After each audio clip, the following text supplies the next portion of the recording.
All right, so let's start here. I get it.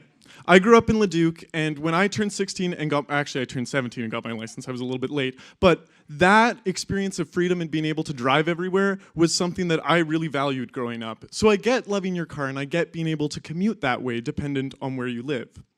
But when I, moved up to the city to study urban planning at the U of A, my dad sold the car that I was allowed to use, and I was like, what the hell, Dad? What am I supposed to do now? So he gives me a bike. He gives me a bike, and I'm allowed to use it in the city. And that kind of gave me a new lease and a new understanding of how one can get around their city. I was using it to get groceries, get to work, get to school. And so I know I'm eventually going to evolve into one of those horrible spandex people that is all geared up with bells and whistles, the whole shebang. And we have to question, why do we always think of that as someone cycling year-round? Why is that someone in spandex, someone ready to go? Why do we envision that? Why do we think of somebody like this? This photo is actually from the archives. So this has occurred in Edmonton in the past, but we don't think about it. We don't think of this kind of person. And if I'm to reflect on my experience, I'm not old, I'm not wearing a parka, I'm probably going to evolve into one of the spandex men. Why am I going to become one of the spandex men? And I think about myself and how I exist in the city, and it's because my legs are the size of Christmas hams, okay? I like to get around actively, and I've been running for a long, long time. So I'm capable of doing it, and I don't feel the same amount of stress. I kind of feed off that adrenaline. But if we're going to open that up to other people, then we need to start imagining our city a little bit differently. We need to start imagining it for people like this, like kids or adults or people of different identities as well. Like old people too, sorry, that's what I was supposed to say, jeez. But anyways, how do we apply that lens of understanding how these people see the world? How do they see their Edmonton, and how is it different from mine? And we can look at this street corner right here. This is a street corner that on a bike, I'd feel totally comfortable turning the corner, crossing the street. But if we're gonna actually open up cycling to more people in Edmonton, we need to begin reimagining it. And that's something that's already occurred in Edmonton at this very location with the downtown bike lanes.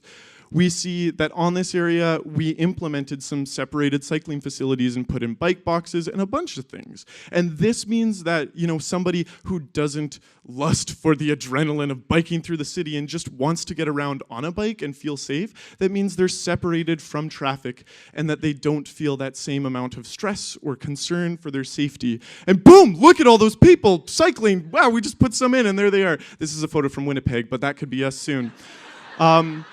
So that's great. That's great that there are all these people cycling, but to what end? What are we trying to achieve here? It's great that I want to share my experience, but are there any legitimate urban planning sort of tangents that we want to go on? Well, boom, looky there.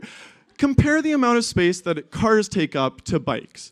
Now, I'm not trying to say that this is an either-or situation. It's not that we're all getting on our bikes and we're all biking to the Royal Alberta Museum tonight and we're watching these Pecha Kuchas.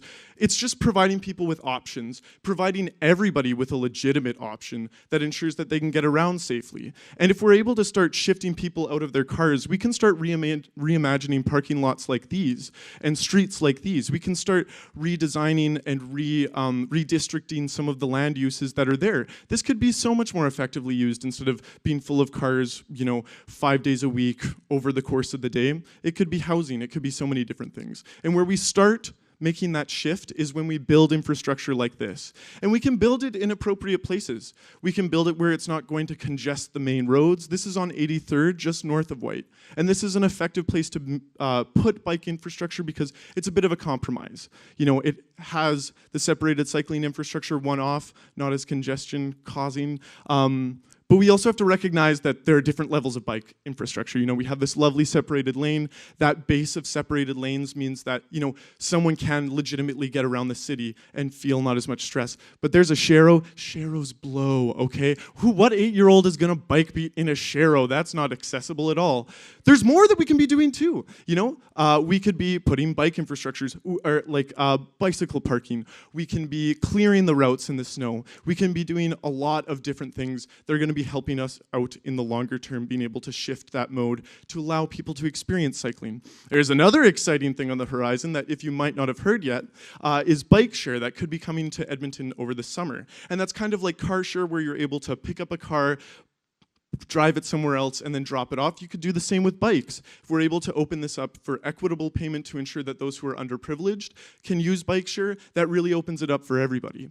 And so now we're slowly making those small changes that begin to shift the mode, but we can also think a little bit bigger here. We can get more people in this bike lane. This is in Vancouver though, so we don't have all the image options for a Pecha Kucha, but we're gonna get there, don't worry, because we're gonna have big dreams. We're gonna look at our downtown and we're gonna see, what the hell is all of this? Why do we need all this parking over here? We need some of it. We're always gonna need some of it.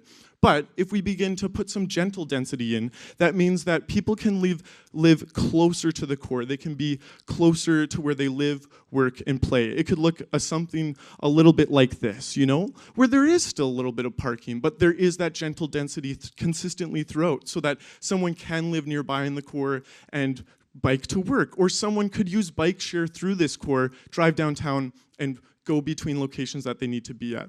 But I think the most important thing that we should be doing, if we're really going to open up cycling to lots of different people, is ensuring that we're going out to communities and we're teaching people how to use these sorts of things. Because not everybody was taught how to ride a bike. And so it's really important to go out to community organizations, to go out to schools, to be investing in that sort of education for people, teaching people how to repair bikes, how to ride in the winter, and overall how to ride bikes. That's what's really gonna shift the mode. So I've talked a lot about cycling now. It's something that I'm really passionate about. And if you don't agree with me, you can meet me out in the parking lot and I'll fight you. Just kidding, this building doesn't have a parking lot and I have noodle arms. Thank you very much.